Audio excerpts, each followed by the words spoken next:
प्रेम प्रेम शब्दटी हूँ ईश्वर दत्त। प्रेम सत्य, प्रेम चिरंतन और प्रेम शाश्वत। प्रेम संपर्क दुईटी जिनिस उपरे मुख्यतः गुरुत्वपूर्ण भूमिका निभाई थाए। गोटे हूँ आत्मा आ गोटे हूँ चेहरा।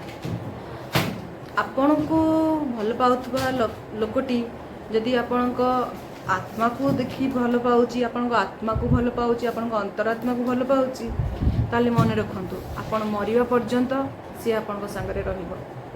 किंतु आपण चेहरा देखी जदि आपण को जने भल पाउची ताले किछि क्षण, किछि घंटा, किछि दिन, किछि मास, किछि वर्ष बीतीगला पर हुए तो सी आउ गोटे नुआ चेहरा को भल पाइब। कहीं आपण चेहरा ताकू आउ भल लगे।